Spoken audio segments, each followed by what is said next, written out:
Assalamualaikum warahmatullahi wabarakatuh. Alhamdulillahilladzi arsala rasulahu bil huda wa dinil haq liyuzhirahu 'ala dini kulli wa kafa billahi syahida. Asyhadu an la ilaha illallah wahdahu la syarikalah wa asyhadu anna Muhammadan abduhu wa rasuluh la nabiyya ba'd. Puja dan syukur sama-sama kita panjatkan kehadirat Allah Subhanahu wa taala yang masih memberikan kita kehidupan, kenikmatan, nikmat yang banyak sekali, yang tak terhingga, yang tidak terhitung, yang tidak terkira, yang telah kita terima di dalam kehidupan kita. Terutama nikmat yang paling besar adalah nikmat keimanan dan keislaman.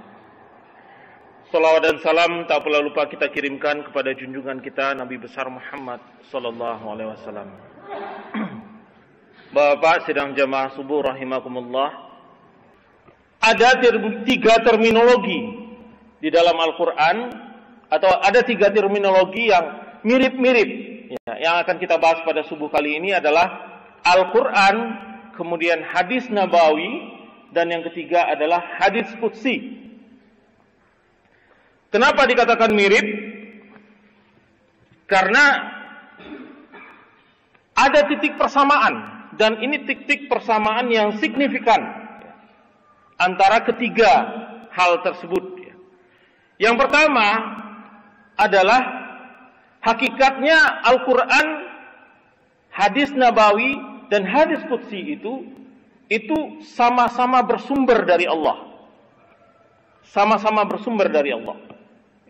Kemudian titik persamaan yang kedua adalah penyampaiannya adalah sama-sama dari Rasulullah. Ya. Mungkin timbul pertanyaan sedikit di sini. Kok dikatakan bahwa hadis nabawi itu sumbernya dari Allah? Ya. Kita akan lihat. Di sini dikatakan bahwa hakikatnya sama-sama bersumber dari Allah. Ya. Baik Al-Quran, hadis nabawi, dan hadis qudsi. Di dalam Mahabit Sufi Ulumil Quran, Syekh Mana Al-Qattan mengatakan bahwa hadis adalah setiap kalam yang diucapkan, disiarkan, dan sampai kepada manusia, baik melalui pendengaran maupun wahyu yang diterimanya, dalam keadaan sadar atau dalam keadaan tidur. Jadi, di dalam definisi ini, nanti Al-Quran juga mendefinisikan tentang Al-Quran itu, bahwa Al-Quran itu merupakan, disebut di salah satu ayat dengan istilah hadis, ya. Bahwa Al-Quran ini adalah sesuatu yang setiap kalam yang diucapkan, disiarkan sampai kepada manusia, baik melalui pendengaran maupun wahyu yang diterimanya dalam keadaan sadar dan atau dalam keadaan tidur. Memang ada perbedaan bahwa mana yang Al-Quran, mana yang bukan Al-Quran. Tetapi semuanya disumberkan kepada Allah. Kalau Al-Quran selalu diterima oleh Rasulullah dalam keadaan sadar. Al-Quran selalu diterima oleh Rasulullah yang dibawa oleh malaikat Jibril. Tetapi ada yang wahyu Allah itu yang tidak melalui malaikat Jibril dalam bentuk ilham misalnya, atau dilakukan atau diterima Rasulullah dalam keadaan tidur, ya, dalam keadaan tidak sadar. Kita akan lihat nanti. Itu dua titik persamaan antara Al-Quran, As-Sunnah, dan hadis nabawi atau hadis qudsi. Hadis pada hakikatnya adalah wahyu Allah, karena semua perbuatan, perkataan, dan aktivitas Rasulullah selalu berada dalam kontrol wahyu. Ini yang penting. Ya. Ini yang paling penting. Bahwa semua aktivitas Rasulullah adalah berada dalam kontrol wahyu. Rasulullah adalah manusia yang maksum, yang disucikan dari dosa. Jadi kita harus pahami bahwa Rasulullah itu bersifat maksum bukan berarti Rasulullah itu tidak pernah melakukan kesalahan. Rasulullah itu maksum adalah Rasulullah itu disucikan dari kesalahan, dari dosa. Ini yang dimaksud dengan maksum. Bukan berarti Rasulullah tidak pernah melakukan kesalahan. Ini adalah merupakan satu bukti bahwa Rasulullah itu selalu apapun yang dilakukan, apapun aktivitas Rasulullah itu berada dalam kontrol wahyu. Dan Allah meridhoi Rasulullah itu. Dalam Al-Quran, surah Al-Fat, ayat 2 dikatakan oleh Allah, A'udzubillahi minasyaitonirrajim, Bismillahirrahmanirrahim, liyaghfira lakallahu ma taqaddama min dzambik wa ma ta'akhkhara wa yutimma ni'mah 'alaika wa yahdiyaka siratan mustaqima. Kata Allah, supaya Allah memberikan ampunan kepadamu terhadap dosamu yang telah lalu dan yang akan datang, serta menyempurnakan nikmatnya atasmu dan memimpin kamu kepada jalan yang lurus. Ini adalah ayat yang menjamin, Allah menjamin bahwa dosa yang dilakukan atau kesalahan yang dilakukan oleh Rasulullah, baik kesalahan yang telah lalu ataupun kesalahan yang akan datang, itu dijamin oleh Allah diampuni. Dijamin oleh Allah diampuni. Hal ini menunjukkan bukan berarti Rasulullah tidak pernah melakukan kesalahan. Pernah Rasulullah. Beberapa kali terekam di dalam Al-Quran teguran Allah kepada Rasulullah. Karena sifat kemanusiaannya. Ini membuktikan bahwa Rasulullah itu, apapun yang dilakukan oleh Rasulullah, itu berada di dalam konteks wahyu. Di dalam monitoring wahyu. Di dalam monitoring Allah. Tidak ada yang dilakukan oleh Rasulullah itu keluar daripada apa konteks wahyu. Ini sangat penting buat kita. Kenapa? Karena inilah sumber dari ingkarus sunnah. Nanti akan kita bahas. Konsep ini yang harus dipahami, bahwa hadis itu adalah sebenarnya hakikatnya adalah wahyu Allah. Kenapa? Karena semua aktivitas Rasulullah itu berada dalam kontrol wahyu. Beberapa contoh di dalam Al-Quran merekod atau mencatat dengan jelas teguran Allah kepada Rasulullah. Dalam surat Al-Basa kita kenal. أعوذ بالله من الشيطان الرجيم بسم الله الرحمن الرحيم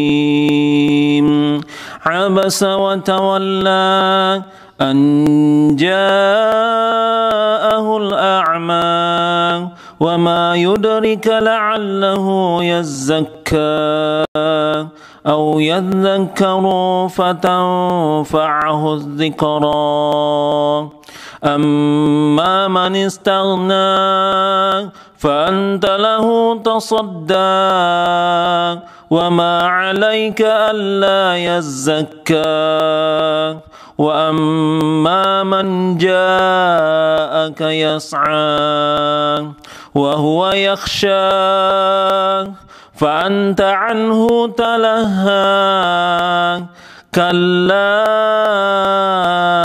إنها تذكرة. 11 ayat di dalam surat Abasa yang merupakan teguran dari Allah kepada Rasulullah. Dia Muhammad bermuka masam dan berpaling karena telah datang seorang buta kepadanya. Tahukah kamu, barangkali ia ingin membersihkan dirinya dari dosa, atau dia ingin mendapatkan pengajaran, lalu pengajaran itu memberikan manfaat kepadanya. Adapun orang yang merasa dirinya serba cukup, maka kamu melayaninya. Padahal tidak ada celaan atasmu kalau dia tidak membersihkan diri atau beriman. Dan adapun orang yang datang kepadamu dengan bersegera untuk mendapatkan pengajaran, sedang ia takut kepada Allah, maka kamu mengabaikannya. Sekali-kali jangan demikian. Sesungguhnya ajaran-ajaran Tuhan itu adalah sesuatu peringatan. Dalam surat Al-Abasa ayat 1 sampai 11, Rasulullah ditegur oleh Allah.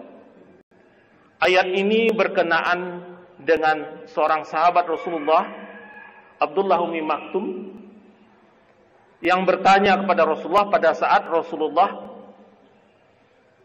sedang berbicara, pada saat Rasulullah sedang berdakwah kepada seorang atau beberapa orang pemuka Quraisy. Kemudian Abdullah Ummi Maktum datang dan tidak dilayani oleh Rasulullah. Pada saat itu juga Allah langsung menegur Rasulullah dengan ayat yang diturunkan di dalam surat Abasa. Dia Muhammad bermuka masam dan berpaling. Ini direkod, dicatat di dalam Al-Quran, diabadikan di dalam Al-Quran. Kesalahan Rasulullah yang langsung ditegur oleh Allah. Bapak sidang jemaah subuh rahimakumullah. Kesalahan yang kecil saja oleh Rasulullah yang sudah dijamin oleh Allah diampuni dosanya, ditegur dalam Al-Quran. Al-Quran menegur. Al-Quran itu adalah sesuatu yang nantinya tercatat sampai akhir dunia. Ditegur oleh Allah Rasulullah. Hanya karena kesalahan kecil. Tidak mengabaikan seorang sahabat yang katakanlah mungkin dalam pandangan dan kacamata manusia bukan seseorang yang sangat penting lah, tidak penting-penting amat. Padahal sejarah juga mencatat akhirnya Abdullah Ummi Maktum ini adalah orang yang menjadi kepercayaan Rasulullah untuk sholat, untuk azan subuh setiap hari. Azan subuh yang kedua. Di zaman Rasulullah itu 2 kali kalau azan subuh, Pak. Azan subuh yang pertama itu adalah Bilal. Kemudian azan subuh yang kedua itu Abdullah Ummi Maktum. Bahkan terikot juga di dalam hadis Rasulullah pernah mengatakan, jangan kamu sholat subuh sebelum kamu mendengar Ummi Maktum melantunkan azannya. Sepanjang tahun seperti itu. Ini adalah Abdullah Ummi Maktum ini adalah seorang yang buta. Seorang yang buta. Tetapi dia adalah seorang penghafal Al-Quran yang luar biasa. Teguran Allah membela seorang yang buta, yang dianggap oleh kacamata manusia mungkin tidak punya, katakanlah tidak punya harapan lah. Tetapi Allah berpendapat lain. Allah langsung menegur Rasulullah. Ini baru hanya tidak mengabaikan manusia. Yang lebih parah permasalahannya manusia yang sekarang ya susah gitu. Boro-boro mengabaikan berbuka masam. Kadang-kadang menjawab salam pun tidak. Hanya perbedaan pendapat, perbedaan pandangan, perbedaan mungkin perbedaan pendapat. Kemudian tidak mau menjawab salam. Boro-boro Rasulullah seperti itu. Bahkan hanya bermuka tidak enak saja kepada seorang yang buta yang notabene tidak bisa melihat. Allah langsung menegur. Apalagi kita. Inilah yang membedakan antara kita, kalau kita dibiarkan oleh Allah. Kalau Rasulullah langsung ditegur. Banyak hal-hal yang ini terjadi. Ini suatu tamsilan buat kita. Jawab salam, tidak dijawab. Kalaupun dijawab, pakai jawaban waalaikum. Ini sakit kadang-kadang, Pak.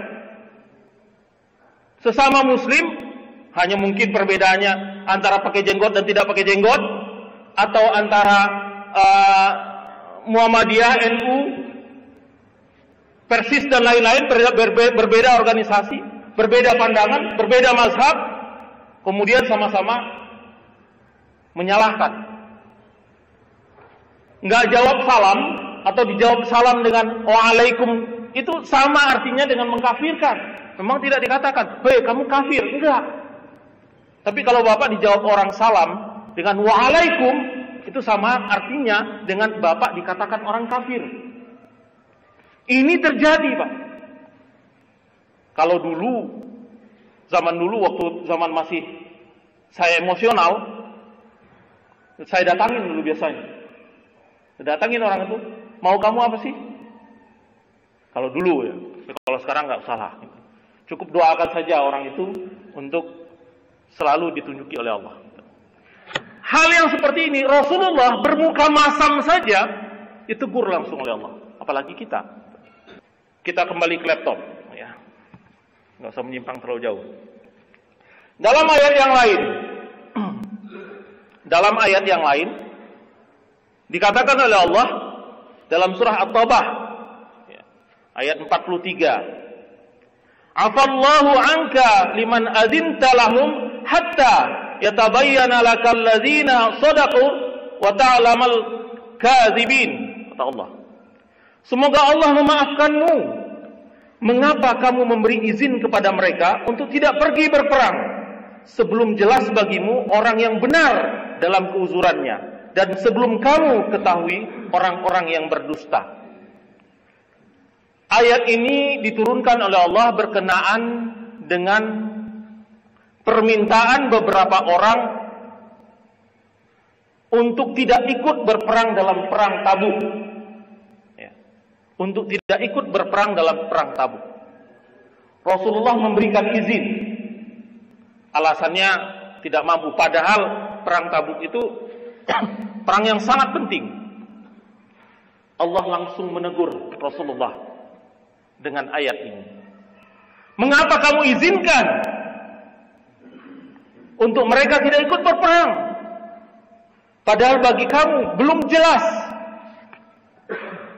apakah mereka benar-benar berada dalam keuzuran.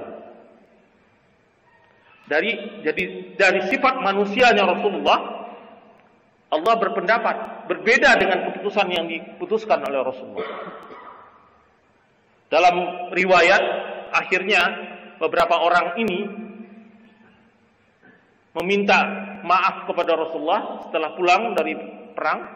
Tapi Rasulullah mengatakan, biarlah Allah yang memutuskan. Maka kalau Bapak pernah pergi ke Madinah, itu ada satu tiang di sana. Ada satu tiang disebut dengan tiang Abu Lubabah. Itu tempat sahabat ini mengikat diri. Tempat sahabat ini mengikat diri. Dia nggak mau melepaskan dirinya sampai Rasulullah memaafkan kesalahannya karena kasus masalah ini. Dia mengikat diri sampai Rasulullah mau memaafkannya. Rasulullah tidak melakukan apa-apa. Rasulullah mengatakan tunggu keputusan dari Allah. Yang akhirnya datanglah ayat yang menjelaskan bahwa Allah sudah memaafkan dia. Sudah disampaikan hal seperti tersebut kepada sahabat ini. Sahabat ini juga tidak mau melepaskan diri dari tiang itu. Dia hanya mau melepaskan diri kalau Rasulullah yang melepaskan. Akhirnya Rasulullah yang datang untuk melepaskan sahabat ini dari tiang. Ini satu riwayat yang terekam di dalam Al-Quran. Terekam sangat jelas di dalam Al-Quran. Di dalam ayat yang lain, Allah menyebutkan, sekali lagi Allah merekod teguran Allah kepada Rasulullah. A'udzu billahi minasyaitonir rajim. Ya ayuhan nabiyyu liman tuharrimu ma ahallallahu lak tabtaghi maradata azwajika wallahu ghafurur rahim. Allah. Hai Nabi, mengapa engkau mengharamkan apa yang telah dihalalkan bagimu? Kamu mencari kesenangan hati istri-istrimu, dan Allah Maha Pengampun lagi Maha Penyayang. Ini satu rekod lagi, satu catatan lagi. dari Allah kepada Rasulullah. Kasus ini terjadi adalah dikenal kalau di dalam sejarah itu dengan istilah kasus madu. Imam Bukhari dan Imam Muslim meriwayatkan, menceritakan di dalam hadis ya, bahwa pernah Rasulullah datang ke rumah salah seorang istrinya, Hafsah ya kalau saya nggak salah, itu selalu disediakan madu dengan susu. Akibatnya Rasulullah berlama-lama Rasulullah di rumah tersebut karena mau menghabiskan minuman itu, karena minuman itu yang disukai oleh Rasulullah. Kemudian komplainlah istri-istri yang lain. Istri-istri yang lain komplain. Akhirnya Rasulullah mengatakan bahwa mulai saat ini saya tidak akan minum madu. Barulah turun ayat ini. Ya Nabi, kenapa engkau mengharamkan sesuatu yang dihalalkan oleh Allah? Ini riwayat, ini kisah yang terikut di dalam Al-Quran. Beberapa kejadian-kejadian yang menunjukkan bahwa Rasulullah itu, pertama, Rasulullah itu dia maksum bukan berarti tidak pernah melakukan kesalahan. Tapi yang paling penting adalah semua yang dilakukan oleh Rasulullah itu kalau berada di luar konteks wahyu langsung ditegur oleh Allah. Artinya apa? Dalam kehidupan Rasulullah, apapun yang diputuskan oleh Rasulullah itu berada di dalam konteks wahyu, berada dalam perlindungan wahyu, dan Allah ridho dengan apapun yang dilakukan oleh Rasulullah. Hal ini yang menunjukkan bahwa sebenarnya hadis itu hakikatnya adalah wahyu Allah. Kenapa? Karena semua yang dilakukan oleh Rasulullah itu adalah berada dalam kontrol wahyu. Tentu saja redaksinya tidak sama dengan Al-Quran. Ya. Kenapa saya menekankan hal yang ini, Pak? Kenapa saya menekankan hal ini? Karena inilah sumber penyebab dari munculnya ingkarus sunnah. Ingkarus sunnah itu adalah pandangan yang meletakkan posisi hadis itu adalah karena kebiasaan Rasulullah. Asal muasalnya ingkar sunnah itu. Cikal bakal pendapat dari ingkar sunnah itu adalah tidak menyebutkan atau tidak berpendapat bahwa apa yang dilakukan oleh Rasulullah itu adalah dalam kontrol wahyu. Tapi apa yang dilakukan oleh Rasulullah itu adalah kebiasaan, hasil daripada rasa, karsa, cipta Rasulullah sebagai manusia biasa. Sehingga hadis itu menurut mereka tidak perlu dijadikan sebagai sumber hukum. Satu-satunya sumber hukum adalah Al-Quran. Ini pandangan ingkarus sunnah. Asal muasal daripada pendapat ingkarus sunnah. Pendapat ingkarus sunnah ini berpendapat bahwa hadis adalah hasil olah rasa, karsa dan cipta Rasulullah sebagai manusia biasa, terlepas dari kontrol wahyu. Jadi Rasulullah itu bisa saja melakukan kesalahan sebagai manusia. Rasulullah itu bisa saja melakukan perbuatan-perbuatan yang mungkin tidak disetujui oleh Allah. Tidak seperti itu maunya Allah. Ini pendapat yang seperti ini yang harus kita kikis. Ya. Kemudian penempatan hadis sebagai sumber hukum kedua, kalau urut-urutannya, adalah semata-mata karena tingkat kepercayaan terhadap rawi dan sanadnya, bukan terhadap matan. Ini kita harus pahami. Inilah pendapat para ulama bahwa menempatkan hadis menjadi sumber hukum rujukan nomor 2 di dalam sumber hukum Islam itu adalah karena apa? Karena tingkat kepercayaan terhadap hadis, bukan terhadap matannya. Matanya harus dipercaya bahwa apa yang dilakukan oleh Rasulullah itu adalah sudah melalui ridha Allah. Kenapa? Karena kalau tidak melalui ridha Allah, maka Allah akan tegur. Kalau Rasulullah melakukan kesalahan, maka Allah akan tegur. Sedikit saja Rasulullah melakukan kesalahan, langsung ditegur. Kenapa? Karena dia dimonitor terus. Jadi dari sisi matan, hadis itu sebenarnya adalah kehendak Allah. Yang melempatkan dia menjadi urutan nomor 2 adalah karena tingkat kepercayaan terhadap hadis tersebut. Ini yang harus kita pahami. Allah sendiri menyifatkan dalam Al-Quran, atau menyifatkan Al-Quran itu sebagai hadis. Dalam Al-Quran, Allah sendiri menyebutkan Al-Quran itu, atau wahyu Allah itu adalah hadis istilahnya. Di dalam surat An-Nisa ayat 87 dikatakan oleh Allah, Allahu la ilaha illahu la yajma'annakum ila yaumil qiyamah la raiba fihi wa man asdaqu minallahi hadisa wa man asdaqu minallahi hadisa. Allah tidak ada Tuhan yang berhak disembah selain Dia. Sesungguhnya Dia akan mengumpulkan kamu di hari kiamat yang tidak ada keraguan terjadinya. Dan siapakah orang yang lebih benar perkataannya daripada Allah? Kata-kata Allah di dalam ayat ini disebutkan oleh Allah dengan istilah hadisah. Hadis.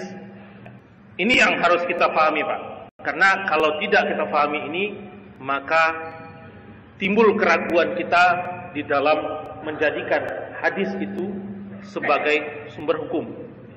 Menganggap hadis itu jauh lebih rendah daripada Al-Quran. Menganggap hadis itu ya sedikitlah lebih tinggi daripada pikiran manusia kita biasa. Sehingga terkadang-kadang kita lebih mengutamakan menolak hadis dibandingkan menolak pikiran-pikiran kita sendiri.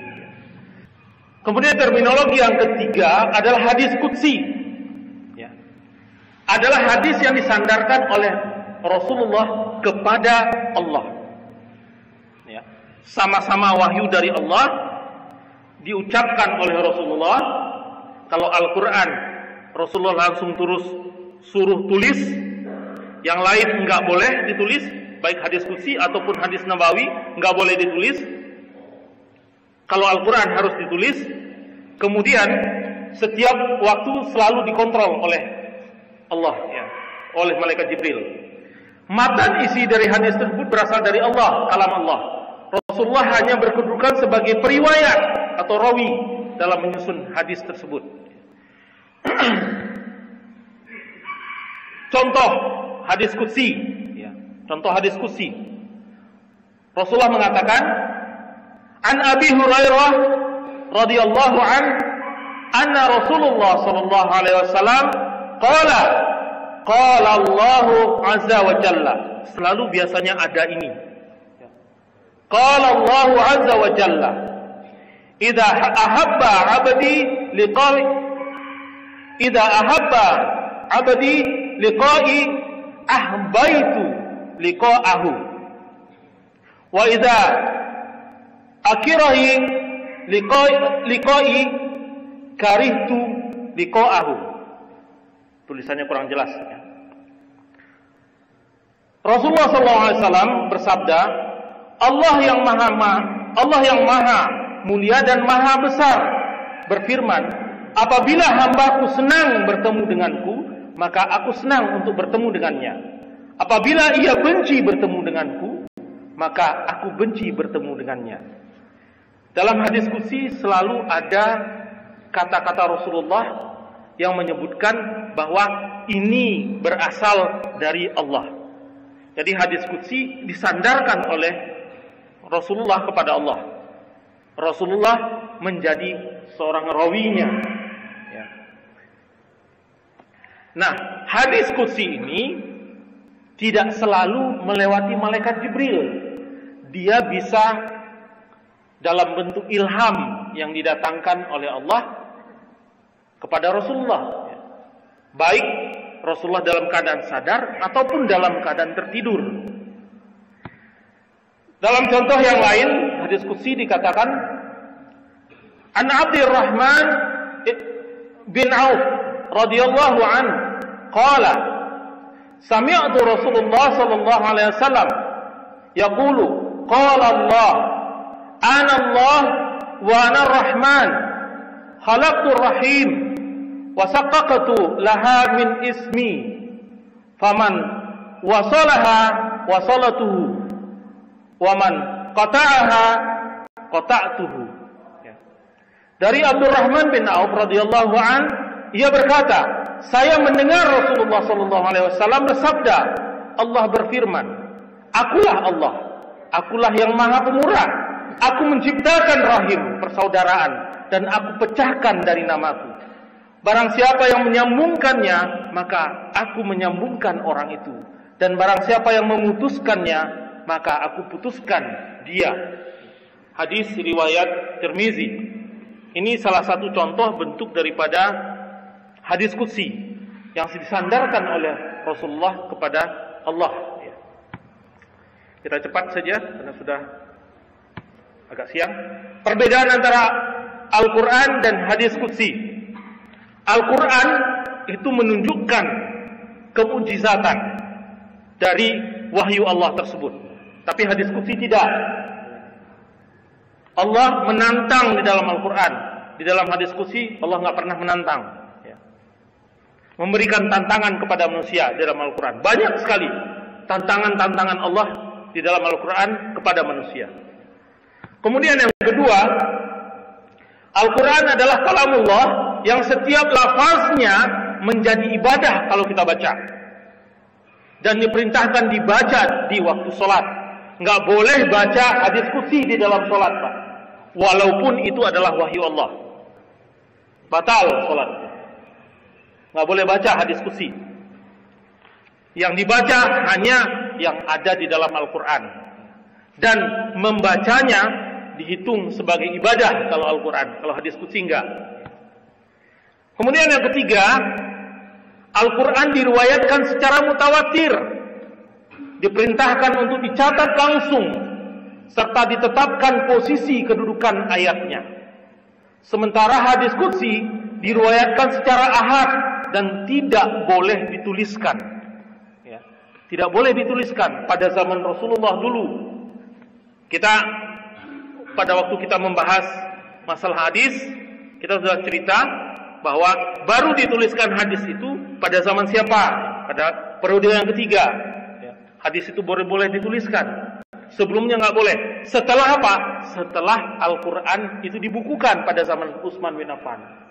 Pada zaman Rasulullah, baik hadis qudsi atau hadis nabawi tidak boleh ditulis. Yang keempat, Al-Quran tidak boleh diriwayatkan makna atau isinya saja.